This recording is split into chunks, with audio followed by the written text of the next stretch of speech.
દુનિયા મોઢું ફેરવી લે ને ત્યારે માં તમારી સામું જોતી હશે. માં તમારાથી મોઢું નહીં ફેરવી શકે. આખી દુનિયા મોઢું ફેરવી લે તમારાથી. તમારો ખરાબ સમય આવે ને ત્યારે આખી દુનિયા તમારે વિમુખ થઈ જાય ત્યારે તમારી હારે ઊભો હોય, ખંભા પર હાથ મૂકે ને ત્યારે સમજવું આ બીજા કોઈનો હાથ નથી, આ મારા બાપનો હાથ આવ્યો મારા ખંભા ઉપર. શહેરમાં દીકરો વ્યવસાય કરતો હતો, પતિ પત્નીને એના બાળક હારે રહેતો હતો, મા બાપ ગામડે રહે છે, ખેતી કરે છે. કહ્યું હું તો તારી દશા જોઈને રોઉં છું. કેમ? તો કહે છે કે 10 વર્ષનો દીકરો તારાથી 4 કલાક જુદો થયો, તારી આ દશા થઈ. મારી માએ મને 25 વર્ષનો કર્યો તો આ 10 વર્ષથી તે જુદો કર્યો. મારી મા કેમ જીવતી હશે મારા વગર? મારી મા મારા વગર કેમ રહેતી હશે?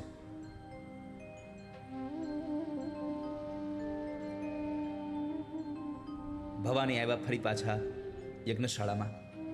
યજ્ઞશાળામાં આવીને જ્યાં જુએ છે બધા જ દેવી દેવતાઓનું સ્થાપન છે,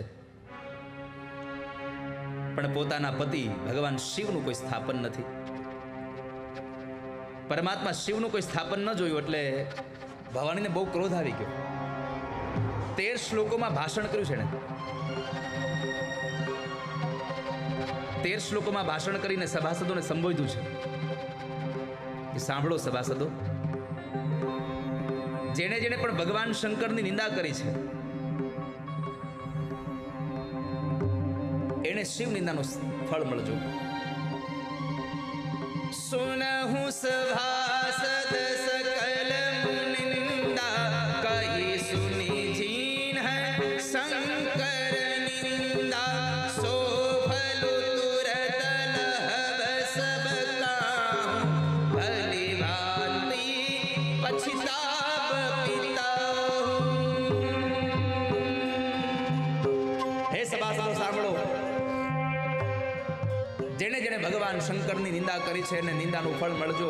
જેણે નિંદા સાંભળી છે એને નિંદાનું ફળ મળજો. આ શ્રાપ ત્યારથી આ સંસારના લોકોને મળ્યો છે. નિંદા કરે એને પાપ, નિંદા સાંભળે એને પાપ. માટે ક્યારેય કોઈની નિંદા કરવી નહીં અને કોઈની નિંદા સાંભળવી નહીં. ક્યારેય કોઈ નિંદા કરતો હોય તો ત્યાંથી નીકળી જવું.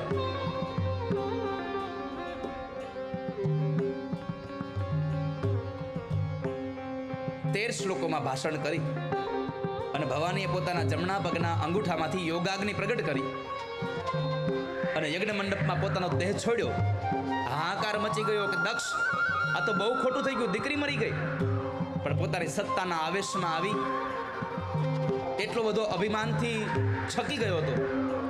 બ્રાહ્મણો, દીકરી મરી ગઈ તો મારી મરી ગઈ છે, મારો યજ્ઞ અધૂરો ન રહ્યો જોઈએ, ચાલુ કરો પાછું. નંદી આદિ ગણોને ઋષિ મુનિઓએ સળગતા લાકડા લઈને કાઢી મૂક્યા મારીને. દેવર્ષિ નારદે ભગવાન શંકરને સમાચાર આપ્યા.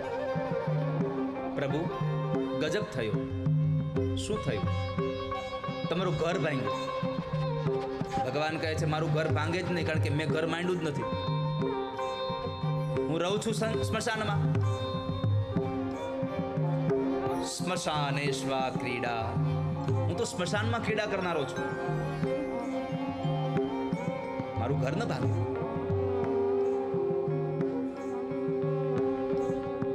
ત્યારે નારદે સમાચાર આપ્યા, પ્રભુ, માં ભવાનીએ પોતાનો દેહ અગ્નિમાં બાળી ત્યાગ કરી દીધો છે.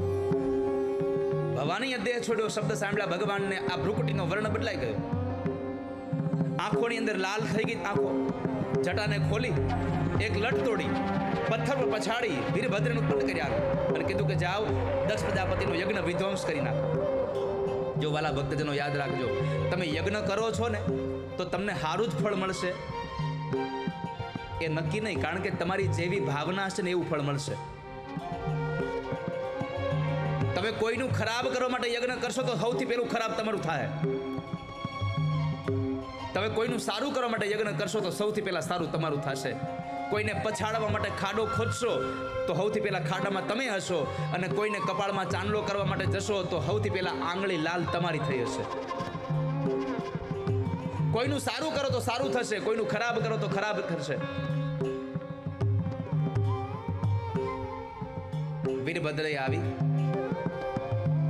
અને દક્ષ પ્રજાપતિના યજ્ઞનો વિધ્વંસ કર્યો. કેટલાય ઋષિ મુનિઓના દાઢી ખેંચી નાખી, દાંત પાડી નાખ્યા, કપાળ ફોડી નાખ્યા, હાથ તોડી નાખ્યા. અને દક્ષ પ્રજાપતિનું મસ્તક ઉતારી લઈને વીરભદ્રએ યજ્ઞમાં નાખી દીધું. હાહાકાર મચી ગયો. દેવતાઓ બ્રહ્મા પાસે ગયા. બ્રહ્માએ ના પાડી કે હું આમાં મદદ નહીં કરું. બ્રહ્માને હારે લઈને નારાયણ પાસે ગયા. નારાયણે કીધું આમાં મારાથી કાંઈ ન થાય, શંકરને કયો, એ એનું માનશે. દેવતાએ કહ્યું પ્રભુ અમે શંકર પાસે ન જઈએ, કદાચ આંખ ખુલે ને અમે મરી જાય તો તમે સાથે ચાલો. ભગવાન નારાયણ બ્રહ્માની આગેવાનીમાં સૌ લોકો કૈલાસમાં આવ્યા. જે આવીને જુએ તો ભગવાન ભવાનીના શબને પોતાના ખંભા ઉપર રાખી અને ભગવાન તાંડવ નૃત્ય નાચતા હતા.